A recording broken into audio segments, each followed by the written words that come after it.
দর্শক, আপনারা কি কখনো ভেবেছেন যে একটা সুপার পাওয়ারের প্রেসিডেন্ট যখন হতাশার চূড়ান্ত পর্যায়ে পৌঁছান তখন তিনি কতটা প্রলাপ বকতে পারেন? আপনারা কি জানেন যে আমেরিকা আজ কিভাবে ইরানের সাথে কথা বলতে গিয়ে খেই হারিয়ে ফেলেছে? আজকে আমাদের আলোচনার একেবারে কেন্দ্রে থাকছে ডোনাল্ড ট্রাম্পের নতুন যুদ্ধের হুঙ্কার, ইরানের চোখ ধাঁধানো পাল্টা জবাব, হরমুজ প্রণালীতে আবারও হঠাৎ করে জ্বলে ওঠা আগুন। আসুন, এখানে একটা জিনিস খুব মনোযোগ দিয়ে বুঝতে হবে দর্শক। পশ্চিমা বিশ্ব আজ এমন একটা ফাঁদে পা দিয়েছে যেখান থেকে বের হওয়ার কোনো রাস্তা তাদের কাছে নেই। দর্শক, প্রেক্ষাপটটা আগে একটু ক্লিয়ার করি। দেখুন, পুরো পশ্চিমা বিশ্ব ভেবেছিল ইরান এবার ভেতর থেকে ভেঙে পড়বে। তারা ভেবেছিল লিডারকে সরিয়ে দিলেই বুঝি সিস্টেম কোল্যাপস করবে। এরপর একটা 60 দিনের যুদ্ধবিরতি আনা হলো যাতে ডিপ্লোম্যাসির নামে নিজেদের গোছানোর সময় পাওয়া যায়। কিন্তু দর্শক, বাস্তবে কি হলো এর ফল? খামেনির জানা যায় লাখো কোটি মানুষের যে বাঁধ ভাঙা ঢল নামল তা পশ্চিমাদের মেরুদণ্ডে রীতিমতো হিমস্রোত বইয়ে দিয়েছে। জুরিক থেকে ওয়াশিংটন সব জায়গায় পেন্টাগনের অ্যানালিসিস্টরা বসে বসে ঘামছেন এই ভেবে যে তারা তো একটা দেশের নেতাকে মেরেছে, কিন্তু সেই দেশের কোটি কোটি মানুষের ভিতরে যে অ্যান্টি ওয়েস্ট আগুন জ্বালিয়ে দিয়েছে, সেই জ্বলন্ত আগুনটা নেভাবে কে? আর ঠিক এই নার্ভাসনেস থেকেই ডোনাল্ড ট্রাম্প আজ তার ওভাল অফিস থেকে নতুন করে গর্জে ওঠার নাটক শুরু করেছেন। আন্তর্জাতিক সংবাদ মাধ্যম রয়টার্স আজ 7ই জুলাই সকালে একটি চাঞ্চল্যকর খবর প্রকাশ করেছে, যার শিরোনাম হলো Trump says there will either be a deal with Iran or US will finish the job. একই দিনে অর্থাৎ আজ 7ই জুলাই ইসরায়েলি গণমাধ্যম জে ফিড তাদের শিরোনাম করেছে negotiate or face annihilation, Trump signals quick military end game if Iranian leadership rejects accord. খবরের মূল কথা হলো ডোনাল্ড ট্রাম্প আজ ওভাল অফিসে বসে সাংবাদিকদের বলেছেন আমেরিকা হয় ইরানের সাথে একটা চুক্তিতে পৌঁছাবে, আর না হয় তারা কাজ শেষ করে দেবে। ট্রাম্পের ভাষায় এই কাজ শেষ করাটা নাকি খুব একটা কঠিন কিছু না।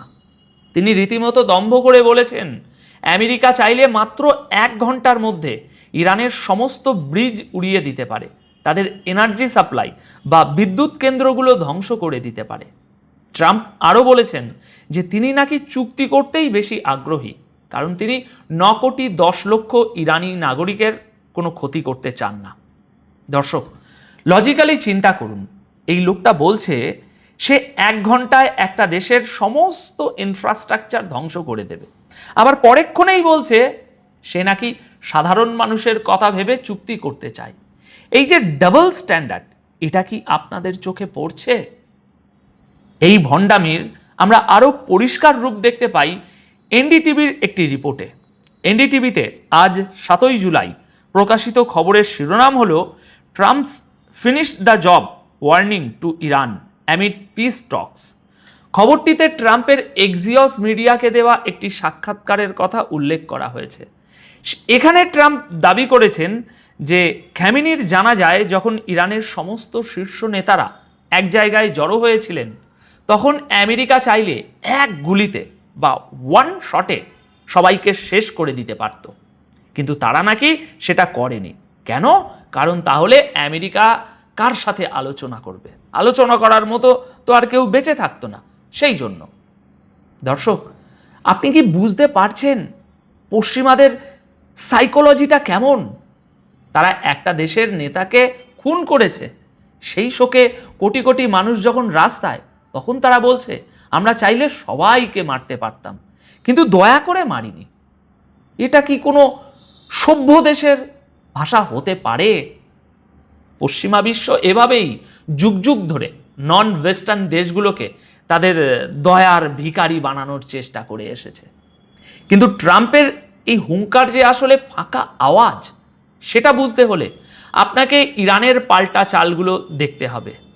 ট্রাম্প হয়তো ভেবেছিলেন তার এই হলিউড স্টাইলের থ্রেট শুনে ইরান ভয়ে কাঁপতে শুরু করবে, কিন্তু ইরান এর যে জবাবটা দিয়েছে তা জিওপলিটিক্যাল ইতিহাসের পাতায় আবারও লেখা থাকবে। প্রেস টিভিতে 7 জুলাই আজ প্রকাশিত খবরে ইরানের সুপ্রিম ন্যাশনাল সিকিউরিটি কাউন্সিলের সেক্রেটারি মোহাম্মদ বাঘের জোলকাদার একটি কড়া স্টেটমেন্ট তুলে ধরা হয়েছে এই প্রতিবেদনে। প্রতিবেদনের শিরোনাম হল speak with respect Mister Trump or Iranians will reply in different language, top security official. Zolghadr সরাসরি ডোনাল্ড ট্রাম্পকে বিকারগ্রস্ত বলে আখ্যা দিয়েছেন। তিনি খুব ঠান্ডা মাথায় ট্রাম্পকে মনে করিয়ে দিয়েছেন যে আমেরিকার মতো মাত্র 2500 বছরের ইতিহাস থাকা একটা শেকড়হীন দেশের একজন প্রেসিডেন্ট যখন ইরানের মতো কয়েক হাজার বছরের পুরনো এবং সমৃদ্ধ একটা সভ্যতাকে মুছে ফেলার কথা বলে, তখন সেটা পাগলের প্রলাপ ছাড়া আর কিছুই মনে হয় না। তিনি পরিষ্কার করে বলেছেন, ইরানিরা এই ধমকের ভাষা বোঝে না, তারা তাই কথা বলতে হলে সম্মান দিয়ে কথা বলুন, না হলে ইরান অন্য ভাষায় জবাব দেবে। দর্শক, এখানেই হচ্ছে মাল্টিপোলার ওয়ার্ল্ডের আসল সৌন্দর্য। আজ থেকে 20-30 বছর আগে হলে আমেরিকার হুমকির পর যে কোনো দেশ ভয়ে কুঁকড়ে যেত, কিন্তু আজ সময় বদলেছে। রাশিয়া, চীন, ব্রিক্স এবং মধ্যপ্রাচ্যের এই নূতন মেরুকরণে ইরান একা নয়। তারা জানে আমেরিকার এই হুমকির পিছনে আসলে দুর্বলতাটা কোথায়। আর্মেনিয়াতে অবস্থিত ইরানি দূতাবাস এক্সে একটি পোস্ট করেছে, সেটি এনডিটিভির এই 7 তারিখের রিপোর্টেই বলা হয়েছে। তারা লিখেছে, মানুষকে হত্যা করা যায় কিন্তু আদর্শকে নয়। আপনারা আয়াতুল্লাহ খামেনিকে হত্যা করেছেন, কিন্তু বাস্তবে আপনারা একটি পারফিউমের বোতল ভেঙে দিয়েছেন, যার সুগন্ধ এখন সব জায়গায় ছড়িয়ে পড়েছে। দর্শক, এই যে এই একটা লাইনের গভীরতা চিন্তা করুন। আমেরিকা ভেবেছিল খামেনিকে সরালে তারা মিডল ইস্টে তাদের আধিপত্য আবারও কায়েম করবে, কিন্তু এখন আল জাজিরা এবং ইরানের রাষ্ট্রীয় টিভি IRB এর ফুটেজে দেখা যাচ্ছে খামেনির মৃতদেহ যখন হেলিকপ্টারে করে পবিত্র কুম শহরের মসজিদে নিয়ে যাওয়া হলো, তখন সেখানে লাখো মানুষের যে সমুদ্র তৈরি হয়েছে তা আমেরিকার বুকে কাঁপন ধরিয়ে দিয়েছে।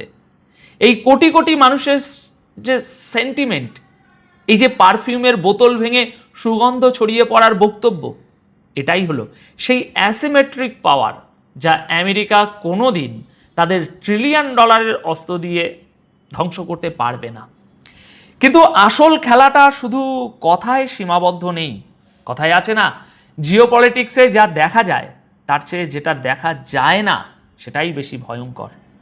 ঠিক এই হুমকির ডামাডোলের মাঝেই আজ আবারও এমন একটা ঘটনা ঘটে গেল যা প্রমাণ করে পশ্চিমাদের অর্থনীতি কতটা ভঙ্গুর। আনাদুলু এজেন্সিতে আজ 7 জুলাই 2026 তারিখে একটি খবর বের হয়েছে, যার শিরোনাম tanker hit off Oman's coast sparking fire abroad UK MTO। United Kingdom maritime trade operations বা UK MTO জানিয়েছে, ওমানের উপকূল লিমাহা থেকে 8 নটিক্যাল মাইল পূর্বে একটি ট্যাঙ্কারে অজানা প্রজেক্টাইল আঘাত করেছে এবং আগুন ধরে গেছে। এই একই ঘটনার আরও বিস্তারিত আপডেট পাওয়া যায় সাউথ চায়না মর্নিং পোস্ট। সেখানে আজ 7 জুলাই সকাল 10:38 প্রকাশিত এবং বেলা 10:05 আপডেট করা একটি খবরে বলা হয়েছে, tanker set ablaze after hit by projectile in strait of Hormuz region. এক্সিওসের বরাত দিয়ে মার্কিন কর্মকর্তারা দাবি করছেন যে ইরান নাকি কমার্শিয়াল জাহাজের দিকে অন্তত 2টি মিসাইল ছুড়েছে এবং দ্বিতীয় আরেকটি জাহাজও মারাত্মক ক্ষতিগ্রস্ত হয়েছে। অর্থাৎ আজ আবারও হরমুজ প্রণালীতে নতুন করে জাহাজে হামলা শুরু হয়ে গেছে। এখন কে করেছে, কিভাবে করেছে সে নিয়ে এখনও কিছু কনফার্ম খবর জানা যায়নি, তবে হামলা হয়েছে এটা 100% নিশ্চিত। এবার পুরো ডটগুলো কানেক্ট করুন দর্শক। একদিকে আমেরিকা বলছে সিজফায়ার চলছে, তারা চুক্তি করতে চায়। অন্যদিকে হরমুজ প্রণালীতে পুরো দুনিয়ার অপরিশোধিত তেলের 5 ভাগের 1 ভাগ যেখান দিয়ে যায় সেখানে তেলের ট্যাঙ্কার জ্বলছে। আবারও আমেরিকা গত মাসে একটা মেমোরান্ডাম অফ আন্ডারস্ট্যান্ডিং সই করে এই রুটটি খোলার একটা আপ্রাণ চেষ্টা করেছিল, কিন্তু ইরান পরিষ্কার জানিয়ে দিয়েছিল যুদ্ধপূর্ব অবস্থায় হরমুজ প্রণালীতে ফেরার কোনো সুযোগ নেই। ইরানের ঠিক করে দেওয়া রুটের বাইরে গিয়ে চললে খবর আছে। তাই এখানে একটা জিনিস খুব মনোযোগ দিয়ে বুঝতে হবে, এই যে তেলের ট্যাঙ্কারে আগুন, এটা শুধু কোনো জাহাজে আগুন নয়, এটা পশ্চিমাদের গ্লোবাল ইকোনমির লাইফ লাইনে আগুন। ডোনাল্ড ট্রাম্প এখন ওভাল অফিসে বসে বড় বড় কথা বলছেন যে তিনি 1 ঘন্টায় ইরানের বিদ্যুৎ কেন্দ্র ধ্বংস করে দেবেন, কিন্তু তিনি খুব ভালো করেই জানেন ইরান যদি শুধু হরমুজ প্রণালীটা আবার পুরোপুরি ব্লক করে দেয়, তাহলে ইউরোপ আর আমেরিকার অর্থনীতি আবারও ভেঙে পড়বে, তাদের স্টক মার্কেট আবারও ক্র্যাশ করবে, মূল্যস্ফীতি এমন পর্যায়ে পৌঁছবে যে আমেরিকায় গৃহযুদ্ধে এবার লেগে যাওয়ার উপক্রম হবে। আর এই জন্যই ট্রাম্প বলেছেন আমি ডিল করতে চাই। আমি 91 মিলিয়ন মানুষের ক্ষতি করতে চাই না, কথাটা পুরোটাই একটা রাজনৈতিক স্ট্যান্ড। কেন ডোনাল্ড ট্রাম্প এত বড় বড় হুমকি দেওয়ার পরও চুপ করে বসে আছেন এবং একটি চুক্তির জন্য মরিয়া হয়ে উঠেছেন? দেখুন, আসল সিক্রেটটা হলো আমেরিকার মিলিটারি ইন্ডাস্ট্রিয়াল কমপ্লেক্স এখন ভিতর থেকে সম্পূর্ণ দেউলিয়া। তারা খুব ভালো করেই জানে যে ইরানের সাথে একটা এবার সর্বাত্মক যুদ্ধ মানে সেটা ইরাক বা আফগানিস্তানের মতো যুদ্ধ হবে না। ইরানের কাছে রয়েছে বিশ্বের অন্যতম শক্তিশালী মিসাইল প্রোগ্রাম। আমেরিকা যদি ইরানের একটা ব্রিজও ওড়ায়, তাহলে ইরান শুধু হরমুজ প্রণালী বন্ধ করবে না, বরং মধ্যপ্রাচ্যে অবস্থিত আমেরিকার সমস্ত বেসগুলো, সেটা বাহরাইন হোক, কাতার হোক বা জিবুতি হোক, সব জায়গায় বৃষ্টির মতো মিসাইল পড়বে। এবং সবচেয়ে বড় কথা, রাশিয়া এবং চীন এই যুদ্ধে এবার আর নীরব দর্শক হয়ে বসে থাকবে না। এই মাল্টিপোলার অ্যাক্সিস এখন আমেরিকার যে কোনো হঠকারী সিদ্ধান্তের জন্য ওত পেতে বসে আছে।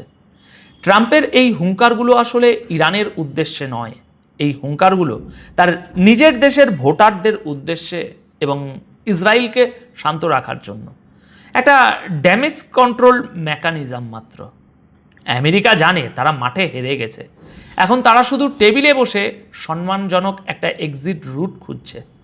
ইরান যখন বলেছে যে 2500 বছরের শেকড়হীন একটা দেশ কয়েক হাজার বছরের প্রাচীন সভ্যতাকে মুছে ফেলার হুমকি দেয়, এটা আসলে শুধু একটা ডায়লগ ছিল না, এটা ছিল পশ্চিমাদের আইডেন্টিটি ক্রাইসিসের উপর একটা সাইকোলজিক্যাল অ্যাটাক, ডাইরেক্ট অ্যাটাক। পশ্চিমাদের কাছে হয়তো প্রযুক্তি আছে, কিন্তু তাদের কাছে সেই ধৈর্য এবং মাটির সাথে সেই শেকড়ের টান নেই যা ইরানের কোটি কোটি সাধারণ মানুষের আছে।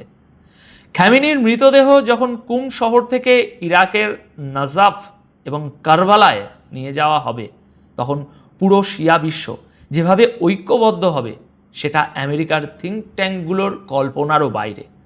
তারা একটা পারফিউমের বোতল ভেঙেছে ঠিকই, কিন্তু সেই সুগন্ধে এখন পুরো গ্লোবাল সাউথ জেগে উঠেছে এই পশ্চিমা ভণ্ডামির বিরুদ্ধে। দর্শক, জিওপলিটিক্সের দাবার বোর্ডে আমেরিকা এখন তাদের রানীকে বাঁচাতে গিয়ে একের পর এক বোর্ডে হারাচ্ছে।